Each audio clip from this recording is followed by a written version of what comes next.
Welcome, everyone. I'm Angelo Robles, founder at Family Office Association and host of the Angelo Robles podcast. Today, really honored about our session. It's Jay Samit, how to be successful in music, video, social media, and e-commerce as a creator and as an investor. Of course, from that title, that must mean our special guest is the one and only Jay Samit, best-selling author, former independent vice chairman at Deloitte. Jay is an American digital media innovator and legend. He has pioneered advancements in music and video distribution, social media, and e-commerce. Jay, thank you so much for joining us today. Pleasure to be here, Angelo. Well, I mean, you have such a storied background as an entrepreneur, as a technologist, I'll call it, and really as an innovator, specifically in the world of music and interacting in things that are just so important to so many different people. And the timing of having you on couldn't be any better because really, and this seems to always happen, but the last couple of months to year, the pace of innovation has been breathtaking. It's been accelerating where I'm not sure how many of us are actually really keeping up with it. And maybe on that note, getting right to that, will NFTs and platforms like Audius change the music business in the same way that Spotify and iTunes did? Okay, so NFTs, people misunderstand what their purpose is. So there's a lot of people spending money thinking that they're making an investment when they're just buying things that 10 years from now will have absolutely zero value as they have today. But the purpose of an NFT is it allows you to identify your status or moment in time. So I'll give you a perfect example for the music industry. You a Springsteen fan? I am, yes. Okay. So imagine when you buy your ticket to go to a Springsteen concert, included with that ticket is an NFT. That is proof that Angelo went to see Springsteen at the Garden. It's on the blockchain, it's proof of that. And if you're a super fan, you go to a lot of concerts. Now fast forward, you're at a concert and says anybody that has 20 Springsteen NFTs gets to go backstage for the meet and greet. You've got 19, your date really wants to meet Springsteen. What would you do at that moment to buy that 20th one from somebody else in that audience? Depending on how I wanted that date to go, I may spend a pretty good amount of money. So that is the purpose of NFTs. NFTs can assign status and value.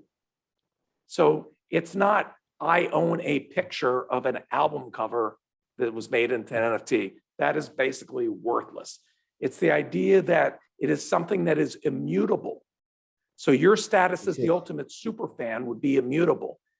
Bruce would know the name of the person who's been to the most concerts. Yes, it's on the blockchain. And that would be something exciting for the super fan to know that Bruce knows that. Now multiply that across sports or any other thing that has a fan base, and you now see uses of this. It is a way of saying, I was there. I think at its peak, Woodstock had 500,000 people. But if you talk to old hippies, it's about 10 billion people that claim that they were there. Including my stepfather. So that's the purpose of this. And as a watercolorist and as an artist, I then see how you can tie this into the collector's world. So it's one thing to say, and we'll go back to Springsteen as an example. I actually remember the first time I heard Springsteen. It was down the hall in the dorms from a guy who always seemed to know the next thing, right? Now imagine if when he bought his first album, or back then they still made 45s, if you can believe. Imagine if he was on the blockchain and he could brag, yeah, I bought the first day, the first recording ever came out from this artist. That's what a super fan I am. That's how good I am at identifying talent. That's the value. That's a tremendous value and still worth it, even if that's all it evolves into. I suppose I could get into things like avatars and other unique aspects of NFTs, even into the metaverse. Let me go a little back and forth on that. And my analogies are normally terrible. So let's see if we could try here. There's one Mona Lisa. It's all well known, but I could take a great quality picture of it or buy a recreation and have something that's going to look like it, but it's not it. Could I say that as an NFT artist, I'm creating 100, and yeah, it's effectively a JPEG, but there's really 100. The rest are just imitations. Don't you think that's a way to potentially look at NFTs, and perhaps they could be a store of value and grow in value? No, because using that example, you're not trading anything that has an intrinsic value. The reason why art appreciates is because it is that one physical copy that can be appreciated and used, okay? The reason why lithos go for much, much less is because you can knock out 100 or 500. And what gives them some value is that they're signed and numbered, but that value is much, much lower. So are you getting into the value of trading a baseball card and those things? Absolutely, I agree with you in that aspect. Except baseball cards do not become valuable once they are created for the purpose of collecting. The ones that go for millions of dollars came out before anybody ascribed any value to them. So by making it an NFT, by definition, you're guaranteeing it will not have value. That's an interesting perspective, and I do like to hear the other side of the coin, because I don't want to be blindsided by my own perception of, I want this to be right, therefore I only listen to what's going to make it right. No, and let me give you a concrete example. Art as a class is actually a horrible investment. It does not outpace the NASDAQ. It does not outpace the S&P. It actually lags on all indicators. The exceptions are that artist that suddenly nobody was paying attention to, that for whatever reason becomes famous, okay? If I was a drunk in Manhattan in a lousy studio spilling my paint on the floor, can't sell a painting, no one cares. But if Peggy Guggenheim comes over and falls in love with me and buys my paintings for a bunch of money, suddenly Jackson Pollock is a household name. So art is a community of a multi-billion-dollar asset class that there are only 20,000 buyers on the planet. So it's a very small, it doesn't qualify. Crypto is a bigger asset class than fine art. So taking a fine art analogy onto the NFT world, it doesn't translate. A question came in, I think you partially answered it with the Springsteen example, but it states, what if your NFT has utility? Well, then we're now not just talking about an NFT. My example was with utility. Right. If you knew that there were bonuses, that there were great things, that your airplane ticket came with an NFT, and when you had so many of them, you were allowed to fly first, or you could do this, or you could that.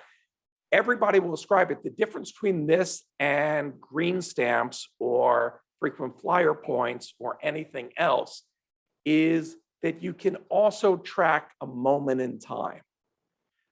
So one of the things that I've been working with some of the major sports arenas and teams out there is they know who buys their ticket and what day, but that doesn't tell them the missing piece. Now, when you have wired your stadiums and you have the person's phone, you want to know who shows up an hour early, who goes to the bar and spends the most. You know, what's your revenue per attendee, and ascribe that value. So now when you start talking about putting 1 trillion sensors out there and us wearing heads-up display, and you tie this into spatial reality, now the NFT has purpose. So utility, I agree with the person 1,000%. And I'm involved in some projects doing just that have nothing to do with fandom. And there was another question that came in, then we'll move on to a different subject. I'm going to rephrase it and maybe state it more as a comment. And you use the verbiage intrinsic value. Intrinsic value potentially to me means effectively what someone else is willing to pay for it. I think my home is worth, and I'm making this up, $500,000. But if someone wants to pay, they just fall in love with it, $1 million or 1.5, okay, actually, I probably will sell it. If I have one person that wants to pay for my art, I have the intrinsic value of how I'm tugging at their emotions and their feelings. I think a lot of things are going to be difficult to define simply by intrinsic value. I could see, feel, and touch it. And the world is changing. We're not going to be able to see, feel, and touch money soon, as it's going to be. The majority of what we spend our money on is digital. More than half of your income goes to digital today. I've been proposed that forever. But I think you need to look up the word intrinsic, okay? If there's one person that wants to overpay for something, that buys an NFT for $60 million, that does not give it the intrinsic value of 60 million. It's if nobody wants to buy it, what's its remaining value, okay? Gold, we dig it out of the earth and then we put it back in the earth, okay? And we store it in a vault. It's the dumbest amount of labor you can come up with. The only intrinsic value of gold is its utility in circuit boards and electronics, okay, as a special conductive, and to another extent, the social value of it in jewelry. Diamonds have no intrinsic value. De Beers, for almost a century now, has had a monopoly. They're not allowed to operate in the US for antitrust reasons. That has created a false scarcity, so that if you want to show your love to somebody, you better be spending, 40, 50, 100 grand on a worthless stone that has no intrinsic value. So intrinsic value means it has some utility or use other than what somebody's willing to pay for it. Understood. It's easier than ever for an artist to put their music on platforms like YouTube, like TikTok. Yet I would guess that 10% of the artists get all the views in the same way that 10% accounted for the majority of record sales in the past. Has much changed? Yeah, the number's 3%. And a record label stays in business off of 1%. Wow, 1%. Give you the other one that always amazed me. So I've run the world's largest music company. I've been at the top of all but one of the music labels. You cannot name somebody that signed 2 major acts. Okay, and I looked into what made a major act back in the day, and then we'll talk about today how that translates. And it wasn't who had the best ear, who went to the right club, the Clive Davis, the whoever you want to say has that magic, whatever. What it really was which record exec was able to convince their boss to allow them to spend more money on their act than somebody spent on somebody else. Now, that doesn't mean if they spent a lot of money on a lousy act that it's going to hit, but a good act that doesn't get that money spent never saw the future. So today, an artist has to not just be an artist, but they have to master the art of social media. Because either they'll do it on their own, which means they have to build the audience, and the labels, which are in the banking business of copyright, will only sign artists today, not because they believe in some executive's ears, but because of the size of the social media following. That's the same with book publishers. It's all come down to a numbers game. My book got published because I had a huge following. I could have put cooking recipes in there and would have gotten the same deal from a major publisher. So today's artists, the difference, the challenge is when you and I were in high school, the music industry accounted for more gross top line sales than all professional sports, football, baseball, basketball combined, and feature films. That era is not coming back, okay? You couldn't spend your money on video games. You couldn't spend your money on an iPhone. I mean, we're old. And we had very few companies that controlled most of the outlets so that you could have globally mass media. Today, we don't have a mass culture. So for an artist to suddenly hit the way the Beatles or the Stones did at that moment in time isn't actually possible. What does happen is YouTube goes everywhere, and you can have what we used to call one-hit wonder and get that moment in the light. And if you then can build your social media following, look at what Scooter Braun did with a kid he discovered on YouTube named Justin Bieber, okay? Yes. But without YouTube, there'd be no Justin Bieber. How true. A little bit of a side story to everyone. I'm headquartered in Fairfield County in Greenwich, Connecticut. And many decades ago, about 21 years ago, I met a young Scooter Braun and his brother who were basketball players for their father, Dr. Adam Braun's team called the Connecticut Flames. So I actually go back in the heyday, probably 21, 22, maybe 23 years ago. I didn't know it was going to blow up like that and be so famous. Not to say that I wouldn't have been nicer. We only kind of passed ways once or twice, but Well, I still think about that. he's actually, quite the genius. And the missing thing, or the thing that ties in on NFTs or investing or everything we're talking about here, is one thing that didn't exist to the average investor decades ago, and that's data. Yes. Data is your best friend. Data has no ego. Data won't lie to you. Data should be brought to every meeting. And I'll give you an example of what Scooter did. Scooter got a bunch of interns or whatever, and he had them scour using tools, YouTube, whenever he saw somebody got 30,000 plays of a new thing with an original piece of music. You track them down, you send them a letter, here's X number of dollars, I won't give away his game plan, and cash the check, and I own your publishing. And 9 out of 10 will do it. He has the data and the algorithm to know the speed at which those views are going, to know when he gets paid back. So when Psy did Gangnam Style, one of the top 10 most viewed things of all time, Scooter already owned the publishing. Wow. I didn't know that. So there's a lot of tricks that people can do in the space. I mean, as you know, I took stakes in over 100 digital companies and have the unique track record of never having lost a dime. It's not because I'm smart. It's because the best way to predict the future is to hang out with the people that are coding it. So there's a reason why Google's a client, why Facebook was a client, why Microsoft. It's because I'm seeing what's coming out, and then you just have to connect the dots. I'll give you a great example. 10 years ago, when the iPhone came out, let me tell you 2 of the top 10 apps. One was a fart app. Yes, you heard me correctly. It made fart sounds. And the other was a game with cats, which was another way of saying no one saw Robinhood, no one saw OpenTable, no one saw any of the billion-dollar businesses except the people that started those things. Okay. Now we're all going to have heads-up displays, all waking hours, feeding us data from our environment, both adding things and subtracting things.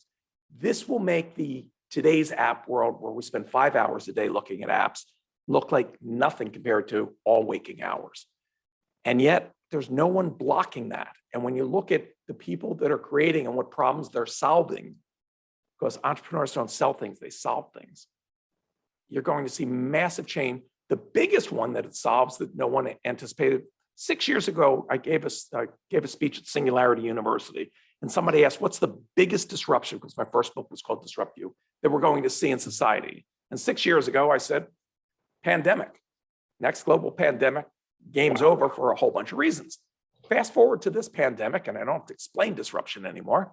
Why is it you can't get a quart of paint because they can't get the cans? Why is it certain diabetics can't get their needles? Why is it so many things in the supply chain totally screwed?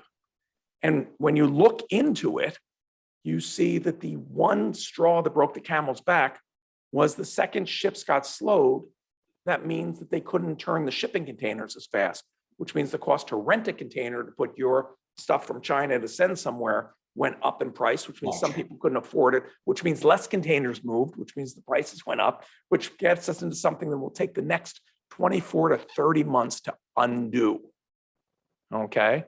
Now, had you had these and sensors on everything in your supply chain, you would know this both to run your business and as an investor. And at the same time that we cram, I've been a NASDAQ CEO, when we force our CFOs to keep zero money in the till and turn capital as quickly as possible, when you suddenly have a disruption of revenue coming in, every company suddenly is in a precarious situation. So these are things that the data is available. And you noticed, and the proof was the people at the top of the food chain the 100 wealthiest people in the US doubled their net worth during the pandemic. Let that sink in for a second. Very true. They didn't double what they earn in a year or had their best year. They doubled their giant legacy, and all because of very simple data that you don't need your inside MBA quant guys to do. It's all there. You just have to look and think. In terms of, to some degree, we touched on it when I mentioned NFTs, you mentioned Springsteen, we gave some examples, kind of the future of music and concerts, I'm assuming in person and live and potentially through NFTs, legitimately interacting is always going to be valuable. But with VR, with AR, and with the rise of the metaverse, there's going to be a big changing dynamic. And how do you see this evolving? So VR is the bastard stepchild of spatial reality and augmented reality. It has its limited uses. I'm not going to knock it right here, but you're not going to be going into the metaverse and being player one anytime soon. It still makes the majority of people nauseous, headaches, and not something for sustained. On the other hand, I am obsessed with the trillion-dollar opportunities that augmented bring. And so we talk about the concerts, okay? So back to my concert example, and this is being rolled out, and I've done this with clients around the world. When you go to a football game, it's a lousy experience. When you're sitting in your living room, you get instant and driving replay. there and driving back. You get instant replay. You get food brought to you. So true. You can see everything, you know, you can bounce around. Why is it that we can't have in the sky above the game in the stadium instant replay? Okay, not on a screen, floating in front of you. Now I can watch the instant replay. I can see the angles I want to see. I can have a better experience than at home. So the only thing that's going to get you into concerts and stadiums is to have a better than experience than what you can have at home. So as we put edge computing out there in 5G, you're going to see amazing innovations. For the most part, when you go to see a football game, your experience is not that much different from the gladiator experience in ancient Rome 2,000 years ago. Bad sound, sitting in the sun with crowds. Now you can have all these other things that add to the experience to really make it, and a reason to come for the tailgate and a reason to stay afterwards, and basically turn it into something. I mean, NASCAR figured this out a long time ago. The in-track experience is a greater experience than going like this on a TV set, okay? And if you park your motorhome in the parking lot at one of these races, the price of parking is $900. So they figured out something that is a sought after scarcity experience. And so augmentation will bring back a retail experience that you can't do. Imagine walking into a department store and every mannequin has my body type. Some of them have pieces of clothing that I've already owned, and it's mixed with new things to show me how to make new wardrobe choices. Science fiction, no, you're going to see this. And I can go on and on. Imagine going into the supermarket, 40,000 SKUs, and your doctor just told you you have diabetes.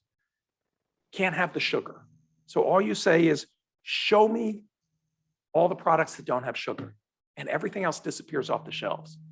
Or everything that's on keto diet, or anything that's halal or kosher, or what was the wine that I had 2 weeks ago at such and such's house? I don't remember, okay? Your glasses saw it, your glasses will know it. So the number of solutions, the number of opportunities. Now, the first augmentations that will be coming out in 22 are all going to be for your ears. So the easiest one is, there is a pair of glasses that understands 40 languages. So imagine you go to some far off exotic land. There she is, the woman of your dream at the bar. And you were smart enough, Angelo, to travel with 2 pairs of glasses. And you ask her to put them on. Yes. What she says to you and what you say to her, you both can understand. You can communicate. We can solve most of the world's issues with just simple audio. Wow. This sounds like an amazing future. And when you're saying future, sometimes people look at, you must mean 10, 20, 30 years. This sounds closer to 3 to 7 years. What I just described comes out in 22 from a number of sources. The heads-up displays, you need more places to have 5G, but remember, a stadium can become 5G by just putting up, stuff in their stadium. A mall can, they can do make that, a park. So you're going to see, God, I don't want to talk out of school, but imagine a theme park that spent $6 billion to get the rights to a sci-fi franchise. And now you could have spaceships flying above, or a Death Star in the sky. Geofix as you walk away. I mean, amazing new use of space, amazing new types of parades. I mean, it becomes limitless. We hinted at it earlier. I'll ask it in a little different way. Are influencers eating the world? Let's look at Charlie D'Amelio, a young teenage girl, early TikTok star, has 120 million followers. For context, that's way more than Joe Biden had votes. What could keep someone like that, other than the age restrictions, from becoming so influential in the world of politics, in the world of being an ambassador to a VC brand? It's like the whole world is in front of her. Anyone who reaches that level of touching so many people. My answer would be, he's the number one guy on TikTok. Just to go. I think it comes down to, it doesn't necessarily translate. There was a young, arrogant Zuckerberg who started traveling to all 50 states to sit down with families at their tables, believing that he could become president because he has all the data. Self-awareness seems to be something he was lacking. Don't hate me, Zuck.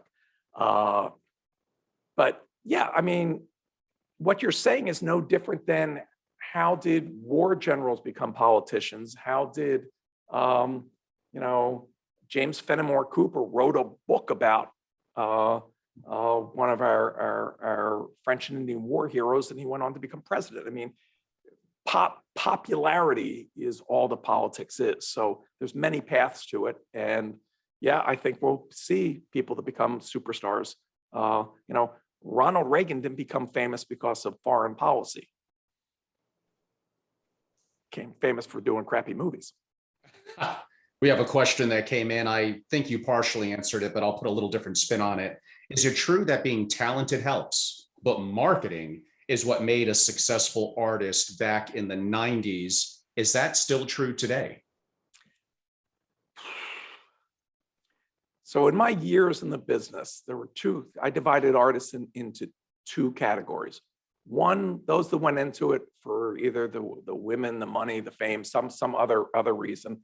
And with the right handling, you can get them to the top of the charts. You can give them their 15 minutes of fame. Then there were those people that if you didn't pay them a dime, music came out of their soul or their head would explode. And those are the people that we cherish and listen to for our lifetimes. You can't fake that, okay? Marketing and spin will get you only so far. It can get you now that you're one click away from 5 billion customers. Right. It can get you generations of wealth just off of that one moment.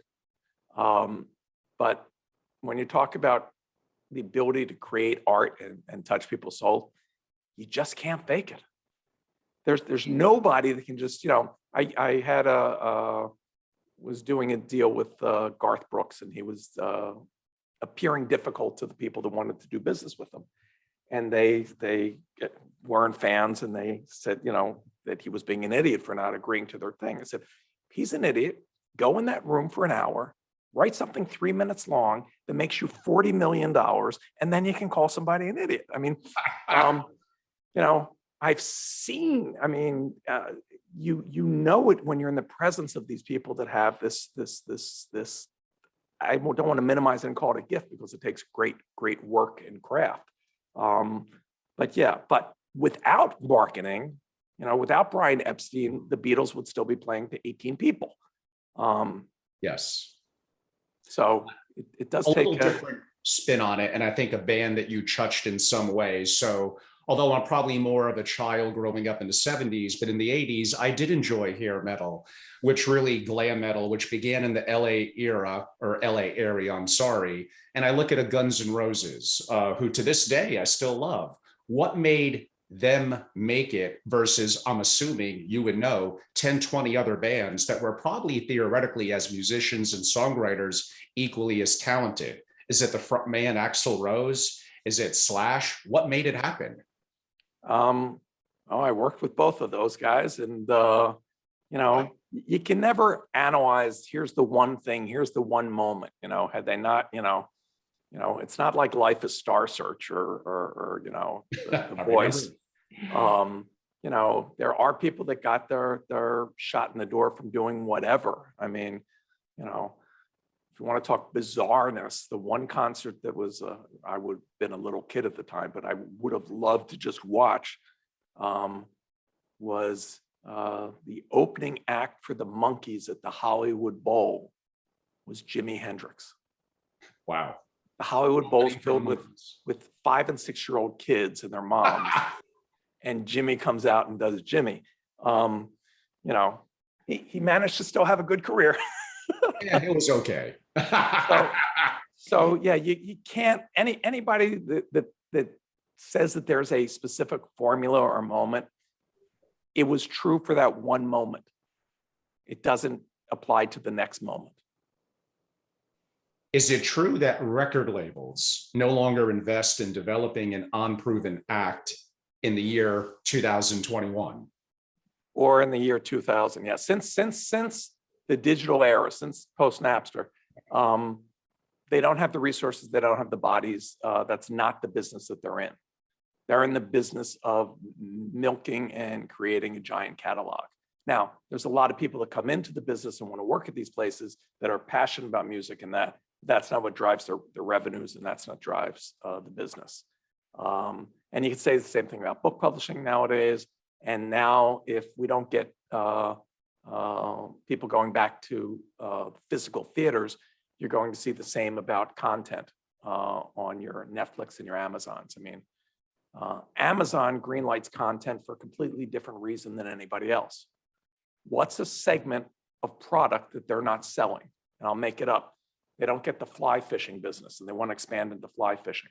What's the content that fly fishermen would like to watch?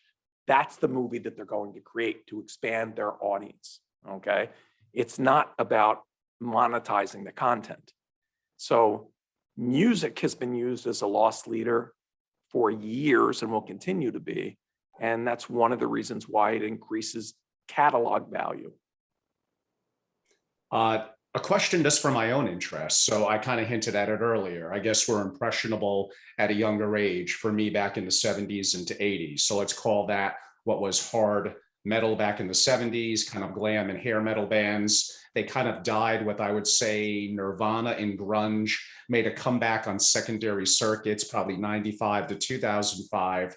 Now, I'm going to kind of say what I think Roger Daltrey said. I think rock is kind of dead. What made the massive rise of hip hop and rap that to Generation Z now, I don't even know if they know what rock and roll is. Things change, tastes change. I don't want to stay the old guy from the 70s or 80s. Is this just a pendulum that always goes back and forth and always will? Every new generation, I mean, we're George Gershwin loved listening to his music, but it was popular music in its day. It wasn't symphony music. It wasn't classical music as we lump it in. It was hip and fun. Broadway plays created music that all the artists would sing, whether it was Sinatra or Ella Fitzgerald or whoever during that era, because singers weren't expected to play an instrument and write songs. The Beatles kind of, ended that era. What happened out of hip hop, which most people, and I haven't seen this written about, but I spent a lot of time looking into it, is every culture around the world creates music. So it is, back to our word intrinsic, it is intrinsically part of human nature. We are musical. We want to hear music. We want to hear rhythms. When the era that you're talking about that came up after you, By then, the schools had taken out all music programs. Nobody was being forced to learn an instrument. Schools were no longer having orchestras. Everybody wasn't learning to play. So the beatbox sound, the hip hop sound, everything came from a generation of people with no access to instruments other than the ones that God gave them. And it still connected and reached people. And look at the success of a Hamilton. I'm going to do a Broadway play about a guy who's on one of your bills and you don't even know who he is because he wasn't even president. You're going to invest in that one? Not on your life. What was the moment? Obama let the creator of that perform a bit of it at his Christmas special. Lin-Manuel, yeah. Yeah, and that got him enough of an attention to get the backers to make it happen. So every, the next generation is going to have different type of music and different type, and every, the definition of that you got old and you want to say, hey kid, get off the grass is our generation's music was better than today. Well, every generation has said that since, Ugg in the cave when he said, oh man, we used to bang those triceratop thighs together. They're much better than the saber-toothed tiger sound. It's just getting, each generation has their own, and they're just as passionate about their music as you were with yours. For sure. Did COVID-19 change the music industry? Absolutely. Well, so touring and live is where, the money is for most artists, and that disappeared. So how do you then, get new stuff out? So unless you develop that social media following, unless you decided to figure out how to play into people's living rooms and stay relevant during that time, you lost your audience. They moved on to somebody else that gave them access. But music never goes away. Music just will never be the industry and the revenue that it was during the 60s and 70s. And you gave great reasons as to why, for sure. A little bit of arguably one of my cynical questions and a little bit long-winded, so pardon me. Innovations in music tech offer new tools to independent artists to help them create music, manage money, reach fans, and share music in vivid and immersive ways. Is this just an illusion, as big players will find a way to monopolize that also? So, short version of your question was, does everybody eventually sell out? Or There's they may have always no going to choice. be somebody with a bigger bankroll Always. that can acquire. And one of the reasons why a lot of the stars that were created on YouTube disappeared from that, because they could sign on to do TV or film, which paid them more money. Nobody wanted to be a stand-up comic their whole career in clubs. They did it as a vehicle to maybe they'd get a sitcom or maybe they'd get a feature film deal. So the big money, will always see where it can be applied and follow that data of who has an audience.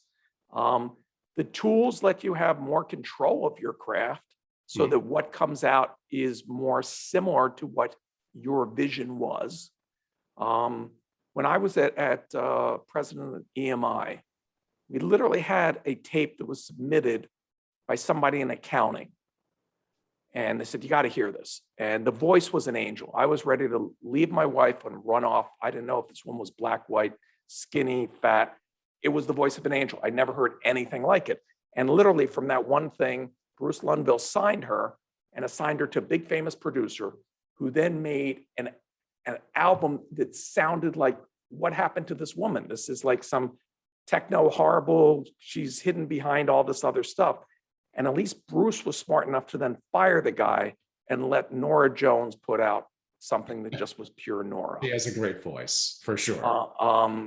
So, tools will get you so far, but the idea that you can make something in your living room and get it to the masses unfiltered, that's a beautiful thing for an artist. That's where it's at. In the 2000s, a majority of music market is controlled by three major corporate labels, I'm assuming, per my own notes: Universal Music Group, Sony Music Entertainment, and Warner Music Group. Is that correct? And I think you said it earlier, is it always top heavy? Well, I don't know about the top heavy. Yeah, the majority is controlled, and the majority of revenue doesn't come from new releases. There's never been a year, in your adult life that was true. So the majority of revenue is coming from having a massive catalog that you can continue to make available to people. So let me take it to the next step. Over the next decade, autonomous vehicles will make up most of the vehicles on the road. Okay. Mhm. So if you're no longer having to look out the windshield, being entertained because moving your meat puppet from point A to point B is still going to take the same amount of time, Yes. but you're not going to be occupied. So more value to music, more value to short form content, more new experiences, and ones that can be tied to proximity of knowing intent of where you're going and why. Musicians today have far more access to high quality production tools and capabilities than ever before. Software packages, a Logic Pro, Ableton have brought the music studio and physical equipment and professional engineers right into the artist's living room, something that you just kind of said a couple of minutes ago, saving them thousands of dollars. Does this lead to more innovation, I guess, as well as competition? Well, when you can auto-tune a frog and make them sound like Whitney Houston, I mean, we can have that conversation for another day. But what is interesting is I can have access to 40 million colors and paint, on a computer screen. It doesn't mean my painting is going to be any good. So what you do with those tools, I mean, the Beatles were the first to play tapes back and to run tape loops between different machines and all these different things that they were playing. And they finally got to the point where they said the music that they make, they cannot play live. It can only be done with these tools. They're not going to do concerts anymore. That was the beginning of this period. Most of what's created today can't be done live in the same manner. So yeah, it's what can you do with those tools? And, it's not my cup of tea, but go listen to some a cappella competitions and you'll see what people can do with no tools. So it really just comes back to the creative heart. What's your opinion on Jamcard, the LinkedIn for musicians, or not? I don't comment on specific companies. What I will say is LinkedIn, by disclosure, I worked with Reed to help launch. As certain sectors get large enough, they have needs that are more specific than the generic reach of a LinkedIn, and a number of specialty things for different industries have emerged out of it. Music should be no different. So what is the purpose of it? Well, for one thing, if we're all now locked all over the world, the one positive that came out of the COVID experience is a musician is no longer limited to finding other musicians within a 5 or 10 mile radius to make a band. Yeah, they can now find the best artist on the planet, or that's best for them. So having tools that can connect, and we've all seen these amazing videos that have been done with various classic tunes where you have, somebody playing an instrument in Dubai and somebody else is in Japan and somebody else. Yes, I mean, great. Phenomenal. And that's what you're going to see, new bands coming. So a real amalgamation, What's the best way for an artist to reach an audience today? Social. TikTok, YouTube, I'm assuming the big two because they're visual. Yeah, and there may be new that come after. But it's really about, there is no one in between you and your audience. There's no gatekeeper. But doesn't that threaten? I mentioned 3 giant companies from 20 years ago. I think they're all still around now. And they'll all buy you and do a 360 deal to have all your revenue streams, so that there's more money spent on you, so you have a better chance at growing that audience. And it is a good deal most of the time. if it was easy to identify, we'd all do it. But organizations like those three that we hinted at now, there probably is going to be something coming out of left field that we don't see. Is it a big tech company that has more money, is more creative, that displaces them? To some degree, I could argue through NFTs in the metaverse, could the artists do that solely on their own? I just don't know if the system is going to allow that to happen. So I think you phrased the wrong question. At what point does monetizing music have a value that has nothing to do with music itself, that it makes an advantage for Apple or Facebook or Google to buy a label and own the catalog? Sure. And I tried to sell EMI to all of those major players. I had the biggest catalog. You could bought it for $1 billion. No one saw where music was going. No one understood any of this. I failed at explaining the future, but you just saw that MGM was just acquired by Amazon because MGM has the largest color feature film post-World War II catalog. And Amazon can monetize that for their needs better than anybody else. So will music stay as independent companies? There's not an American music company. A lot of people forgot that, okay? Yeah. All the US labels were bought by others. And I think you'll see music being bought. It could be an automaker. It could be, when I get to the new services that people need, music is a key one. And controlling a third of the world's content is a great place to start if you have a way to monetize. What is the most important step in seizing the opportunity? What opportunity? Let's say from a musician's perspective, is it simply to focus early on social media? I go back to why they're making the music. They're making the music to stay sane. They're making the music to stop their head from exploding. They're making the music because it literally pours out of them. Then you just hope that you're surrounded by somebody that can make it happen. I mean, there's a mythology about music and musicians. And I remember being at Wembley Stadium and our artist, I won't say his name for the second half of the story, but he's on the stage, there's 110,000 people screaming his heart to them, that connection, it's amazing, the self-made man, every stereotype you can think. But what they don't see is the hundreds of people that made that moment happen.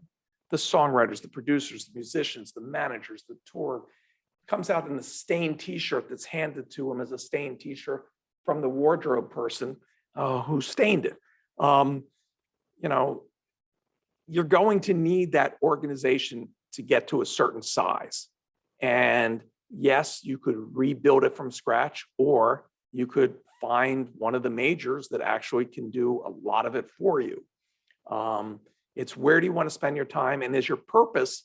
I've yet to find a musician who has a sustained career whose purpose was to make the most money. Then it never works out. Their purpose is to make music and keep control of what they make, the music. I brought a deal to the Beatles for $100 million that they turned down. I was beside myself. I mean, it was a slam dunk. It was to do something with the tech company. It's like I was expecting a attaboy. Every quarter, they'd get together to review things. And the next meeting, they said yes to something that it brought in that was $50,000. And I'm like, but I understood why they said yes to it, because it resolved something that pissed them off when they were struggling. And, so understanding, every successful artist has a rider on their contract to perform, and it's not about the green M&Ms. It may be that they don't want anything that came from China, that they don't want this political thing, that they want to, they won't go in a venue that doesn't recycle. Okay, a major act that has that really wants to save the environment, and they were performing in Phoenix, and the state of Arizona has zero recycling.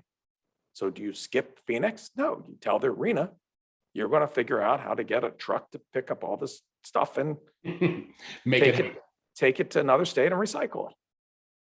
I'm going to give an analogy. It's going to be really bad, but I think you'll get the gist of it. It would help, by the way, maybe you're a Dodger fan. Do you like baseball?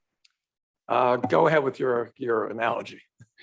The difference between being a major leaguer, or at least an all-star, and being perhaps never getting past the minors, let's say it's hitting 300 versus 250.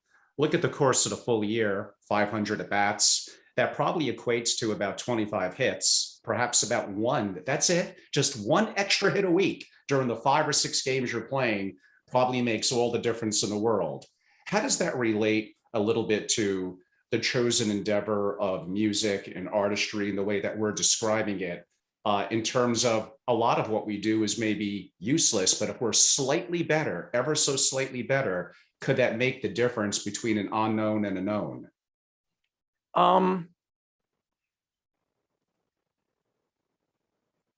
The best, I'll use a different art form to make it either clearer so I don't have to pick on specific artists. The best sleight of hand magician with the most amazing dexterous hands is not the biggest entertainer in the world making $1 billion. The best pianist is not the one that becomes famous and successful. The best guitar player, okay? It is the sum of what is a performance. And so for live performance, you're going to have to figure out how to get in front of people and develop that rapport with the live audience. That you cannot skip the club stage. You can't do. We took Norah Jones, who I talked about earlier, and went from a waitress in a restaurant in New York to a Hollywood Bowl in under 90 days. Wow. And I love Norah, amazingly talented, a voice, as I said, that I fell in love with. But she went out on the stage, song number 1. Song, I mean, it wasn't her. I mean, you know, it was unfair what the label did because the label was ready to, you know, we were debating shuttering Blue Note and ending, you know, having the last jazz label out there. So you do what you have to monetize. But yeah, I don't think it's about practice or perfecting the technical aspects. Mm-hmm. Look at Bob Dylan's voice. Not so great. Love, but the emotion, the Incredible. honesty, the timbre, the words. Read some of those lyrics and you're going like, where did you come up with this stuff? Okay. And so it's a combination. It's what you're bouncing back and forth on the questions is art versus business.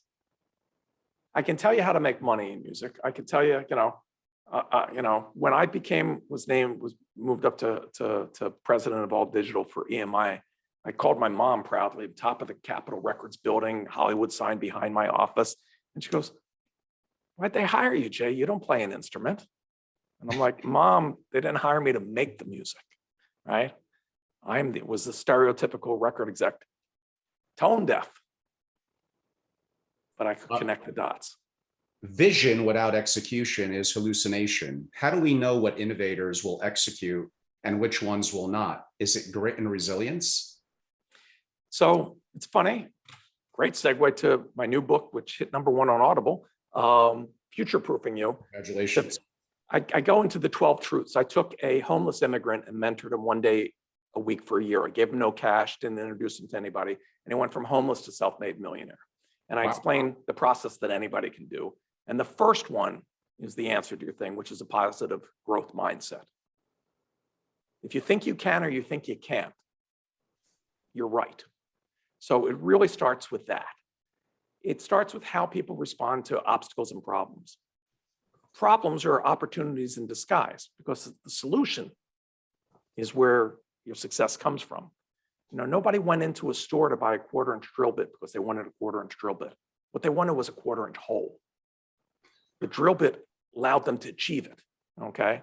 So the second you start thinking about solving things for others, and music falls into this category.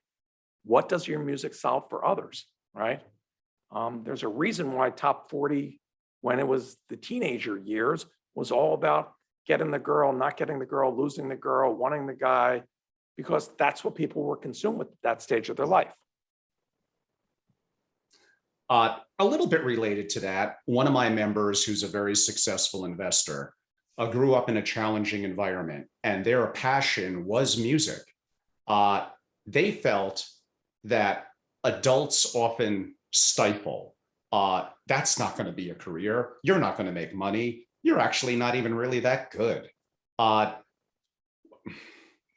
Does our artistry, our creativity often get stifled by the reality of life? And sometimes parents and those that think they know better, but often didn't live up to their dreams that they had. Well, you hit on it, and I talk about it in my TED Talk. I talk about it in my book, Disrupt You. Your well-wishers, your parents and teachers, don't want you to feel pain. So they failed. They want you to be blocked from that pain and give up on your dreams and do the steady. Elton John was this close to being a banker. But in reality, pain is where growth comes from. When you fail in business, you don't end up where you started. You either earn or you learn, but either way, you're propelled forward. Walt Disney's first company, bankrupt. Henry Ford's first company, bankrupt. When I started my career, there were two guys that I worked with that had what I thought at the time was one of the most brilliant ideas in history. Take traffic lights, hook them up to computers to reduce traffic. It's called trafo data. Can't get better than that. Went belly up. So Bill Gates and Paul Allen's first company was a bust. Their second company, Microsoft, did a wee bit better. So you learn from failing. You can't shield people from failing. And when we get back to what I talked about earlier, on most startups that are successful today, the big aha idea that they started with was a lousy idea. Most ideas suck, but they went far enough into the woods where they could get data and discover something new. I'll give you my go-to example. Please. 10 years ago, broadband came out. Prior to broadband, and for those that are younger than us listening, there was dating before doing this, okay? There was online computer dating. You see the picture, you read the bio, you type back and forth, and la-di-da. When broadband came, these three guys got together and said, we're going to do video dating. We're going to have videos that you can upload and you can see the people. We're going to make a fortune. It was called Tune In Hookup. Brilliant interface, great back end, perfectly executed. The first video, and I can send it to you, is a guy in front of the elephant at the zoo saying why you should go out with him. No one wanted to date these losers. The business was a failure. Most people would say abandon it, but they looked at the data and they noticed something that wasn't in their business plan. Nobody wanted to date these people, but they sure as heck wanted to show their friends how bad the dating choices were. So they would share the videos. So they changed the name of Tune In and Hook Up to YouTube and became billionaires without a penny in revenue. Amazing. I do want to be respectful of your time. I do have one more request. I've never done this in my 200 podcasts, and I'm probably going to mess it up technically. One of my relationships, another successful family, also had a passion for music earlier on, going back again to the 90s. I guess that was quite the era. They actually created something knowing I was going to have you on that I uploaded and could play for 15 or 20 seconds. That's it. Their request of you was a real honest opinion. Does it suck and you didn't like it and it didn't move you, and that's fine. Don't be nice. Let me preempt, okay? I have no ear for music. I have no taste for music. The most grueling part of being a record exec during my career of running these things was artists pour their heart and soul into their album. They spent a year on it.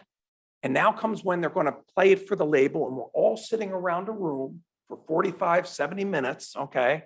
And the artist is staring at you while you're listening. Now, if this was Springsteen or your favorite artist, it is the only orgasm you can have with all your clothes on. It is an amazing experience. But if your taste isn't hip hop and it's hip hop, or it's country, or it's heavy metal, or whatever, cats in a blender is, you have to sit there and act like you like it. And I went to one of our biggest artists of all time that I was dealing with, And I said, take no offense, I'm here to make you money. Your music isn't something I listen to. And he's like, well, how can you be on this? And I go, when you do a concert, and I'll tell you, there's 50 Cent. I go, how many guys that look like me are sitting in that audience? Okay, right? So you can come to a rapport with some people, but occasionally people would say to me, like, they don't want to deal with me again because I insulted their art. I'm not insulting their art. I'm not their audience. So playing something for me, I couldn't tell you something. The only act that we ever signed during my years that I heard ahead of time that I fell in love with was Nora's voice. But I remember I was the first guy to put rock and roll music into video games. Fun fact, Aerosmith was one of the bands that I do. Aerosmith has made more money from being in video games than from album sales. Wow. So one of the, David Geffen was my partner, and I was going around to the various bands that I wanted in this game. And David told me, I said, I want the top 10 acts, not the top 10 acts on your label. And one of them was a group called Soundgarden, okay? And okay, so I'm now, this is before you have little laptop stuff, I'm now schlepping in, they're doing the music video, schlepping all this equipment into the sound stage, and this nice young hippie guy helped me carry in the stuff, and I'm setting up the game and everything, and we're playing and everything. And I go, I'm kind of nervous. I really got to get these bands to say yes. Would you mind like leaving, because they're going to come in on the break at any time? And so he left, and then he turned around and came back in. He goes, oh, my name's Chris Cornell. So yeah, I mean, I've worked with artists that I'd never heard of, never saw, that were huge, because it just, my taste in music hasn't changed since high school. And that's probably the case with most of us, that's for sure. A question I sometimes ask guests, especially those on the creative side, who wins in a fight, and say what I was going to say. In your case, who wins in the music business, smart or crazy? Oh, that's a good question. Wow. Crazy is smart, okay? Most of what we call crazy isn't somebody that is lost touch with reality. It's somebody that will go to 11, using a Spinal Tap reference, if they don't get their way. Now, I've dealt with people that have gone too far down the drug and alcohol abuse side of it, where it's a different kind of crazy, and it's self-destructive, and it ends, and all the sycophants in their life do nothing to protect these people. And that drives me nuts, or their families, because they're just a meal ticket. But yeah, crazy's good. You got to be a little bit crazy. You got to be crazy to go up against the odds. You got to be crazy. When Ray Charles, think of Ray Charles. When Ray Charles said, my next album's going to be a country record. That's right. Okay. It was a great record, but only crazy can say that. Okay. Or I was able to talk, there was a boy band, huge. And one of the guys in the boy band wanted to break out and go and do hip hop. This is a white boy band. And he was so nervous that to help him, I put him in a McDonald's commercial, which helped me with what I was doing, and helped them and whatever, because he just needed exposure, because Justin Timberlake, what are the odds that you're going to go from a boy band to doing hip hop? I mean, so you need that crazy. Crazy is only crazy because you don't see the world from their vantage point. That's, if I've asked that question 20 times to guests, including Tony Robbins and others, I think that was the best answer that I've ever heard. Great job. And I would agree, but now I even have a different spin on it after hearing your version of it.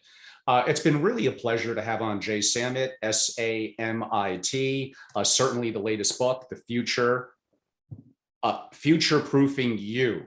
And how you built that up and what you described sounds utterly amazing. I highly recommend everyone go out and purchase it. I am going to do the same on, I'm assuming it's on Kindle. Of course, yes. What isn't? And audio, did you read the audio? Yes, I did. Oh, even better. Okay, I think I'm going to do both of those. So yeah, the Audible, as I said, I was shocked, went to #1. I don't have the greatest voice. That's why I'm not a singer, but people like to hear the actual, writer. Of course, of course. And given my audience, you never know, Jay, I figured I'd ask, do you do anything with, I don't know what the word I'm looking for, co-investing in aspects of the businesses that you have experience in, raising funds or resources where ultra high net worth families that may have an interest in being more active in your community could reach out to an executive assistant, a website of yours, anything like Yeah, that? so you can find me anywhere, LinkedIn, jsamit.com, anywhere. I only get involved in, my passion is bringing back a middle class. And it got wiped out by the pandemic. And the only way you can do that is teach people to be entrepreneurs. And so I teach it at the high school, at the college level, the graduate school level. I've had 2 students do 100 million their first year. I wrote this book to show people how to do it. But if there are startups, if there are things that impact the world in a positive way, then I feel a moral obligation to say yes and participate. So I'm chairman of a company called Greenfield Robotics. 2 seconds. Somebody 100 years ago said the best way to grow food is to pour a bunch of poison on it that'll kill everything but us. Yeah, how's that working out? Okay, so this engineer who had worked for me at Sony grew up as a Kansas farmer. His dad was a farmer. His grandfather going, I don't know how back. He said, why not make these little robots the size of an ice chest that go up and down row crops? Think of corn, milo, soy, and cut off the weeds, a swarm of them. Here's the net result. And there's 300 million acres of broadacre crops in just the US. One, farmer doesn't have to pay for spraying, and these are robots as a service, no CapEx. So the farmer makes 40% more, and he's selling organic. 2, he doesn't have to handle the chemicals and get cancer. 3, the chemicals don't run off down in the Gulf of Mississippi and kill all the fish, okay? But the real reason is the #1 source of carbon that's warming our planet and ending life is farming. Tilling the soil is the single largest source of carbon release. You till the soil to break up weeds. So now that we can solve that, farmers can go regenerative, no till, no chemicals. So we can, healthy planet, healthy people. So when he came to me, what obligation do I have? I have to make it happen. This was the first year the robots are out in the field. It's amazing. I've raised hundreds of millions of dollars for startups. I've taken companies public, but for me to get involved, for anybody, the wealthiest person in the world can say, will you be an advisor? I'll pay you a boatload of money. And the answer is no, I don't have time for it. If somebody says, I want to put money to use in a way that helps mankind, and I keep on getting these crappy suggestions, I will find you the right companies that, can scale and put you the right people. I mean, there's a reason I've been able to be so successful. I now know all the people that run all these companies. So it's pretty easy to get stuff done.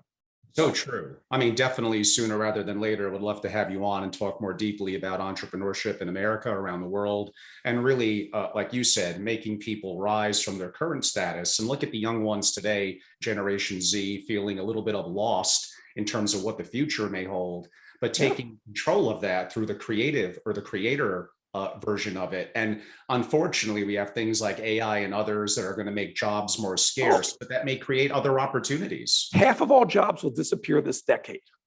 Let that sink in. And for people to think I'm full of hyperbole, I'll go back 100 years ago. Turn of the 20th century, 1910s or whatever, half of the US population were farmers, the other half were in cities. 2 technologies, irrigation and the tractor. And today we have less than 1% of our population, and we export food, which means half of the jobs went away. The Industrial Revolution created new jobs, whatever, but now that's going to happen faster. And AI means accounting jobs go away, lawyer jobs go away, middle management goes away. The #1 job on tax returns is truck drivers. That goes away. So it's not just manual labor. No. So the only people that create jobs are entrepreneurs. And I'm not a big fan, and we can have this debate on another day, universal income doesn't work, okay? And we're seeing that now. During this pandemic, we paid so many people not to work that planes can't fly because there's nobody to drive the truck to bring the food to the plane. And factories are shutting and this or that because they can't get workers. So we have to teach people that they can create a business, that they can reach a global platform, that the Bill Gateses and the Steve Jobs and the Elon Musk and the people that I've worked with aren't that different from everybody else.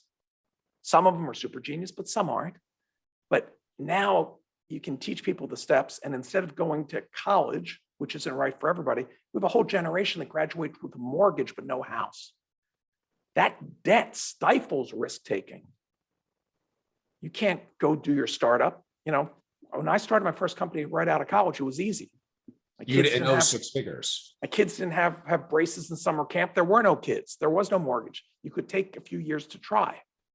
Had I known everything I knew about business, it was the dumbest idea. But it turned out to be successful and make money, and being ignorant was bliss. I can't help but ask this follow-up question. I feel sorry for taking your time, but you went right to it. For someone who wants to be in business or an entrepreneur and not an engineer, not a doctor, not a lawyer, and you went to college, did you go to 4 years? And looking back, if you wanted to be in entrepreneurship and what you ended up doing, did that really give you the specific tools? Did that really help you? So in my case, the answer is yes, for a couple of reasons. One, I got a presidential scholarship to go to college. I was a bright kid at that point, or knew how to take standardized tests would be the better way of saying it. And I got put in a dorm room with the other bright kid with the same background. And so because of that, we had a computer terminal in our room, and I was on the internet in 1978. I would not have had that exposure had it not been for UCLA in that moment in history. Mm-hmm. So absolutely, for me, I didn't understand what took the rest of the world so long to see this vision, but it was crystal clear to me that this was going to happen. Do you still remember what your professors taught you? Oh no. So for me, university, what happened in the classroom was irrelevant. The other thing is I came to college getting perfect SAT. I missed one question, but being illiterate. So my grandfather, may rest in peace, made me make a promise. Would I write a story for the college paper and send it to him? So I said, sure, because he didn't get to go to school or anything. And they said, you can't write. You're illiterate. You're a moron. And I don't take no. So I kept on hammering and eventually wrote 300 stories for the paper and learned how to communicate, which was key to business. Learning the written skills of how to write, which you don't actually learn in essay, 10th grade, whatever. So for me, my value was everything that took place outside of the classroom. And being an editor of such a major paper of a major university, I got plum assignment to pick who I wanted to interview that came to campus, because every famous person came to campus. And I was obsessed at that stage of life is, how did you get from where I am to where you are? What's that magic elevator to the top? And luckily I got to meet enough, the Bob Hopes and everybody in the world to realize that there was no shortcut. There was no path. You just had to believe in yourself, have that positive mindset, and never stop. Because the only person that can stop you is you. And for anybody that this is connecting with, I did a commencement address for Cal State University, Long Beach. It's on YouTube, where I tell the story of my friends from college that didn't give up. Each of them went after a crazy thing, and every one of them is somebody you now know. And it wasn't like we were all the famous kids from the right families. This is the most weird bunch of losers you could come up with. But none of us were quitters. Grit and resilience, and perhaps being a little crazy. Maybe a lot. Jay, this has been quite an honor and a pleasure. I'm glad it took a unique spin there to the last 5 or 10 minutes. I think that was really great. Hopefully we'd love to have you back next year, and just so many things we could follow up on. Again, we highly recommend the book, Future Proofing You. Jay's doing great work. Follow him on LinkedIn and social media. Jay, thank you very much. I'll do a very brief close. I know you have to run. Everyone, I'm Angelo Robles. I'm the founder at Family Office Association and host of the Angelo Robles podcast. Check us out on YouTube, probably our largest social media platform. Now, compared to what Jay's used to, I have a notch under 9,000 subs. So I'm pretty small, but I'm growing. A year ago, I had about 50. So hopefully I'll figure out a little bit of a social media hack. It's probably getting more guests like Jay on, so we'll get more views. How about that? But certainly feel free to follow us there. We're a family office. You can find it by my name. You really want to find it, you will. Subscribe. We got a lot of videos. It's free. My core company, again, simply go to familyofficeassociation.com. We offer many services to ultra high net worth investors and families that are very unique, and we've been doing it a long time. You may get value out of it by joining and being a member. You could follow me on other social media platforms. I'm basically on all of them. And again, thank you to our live audience, those that watch and listen in. And Jay, thank you for being a great guest. I appreciate your time.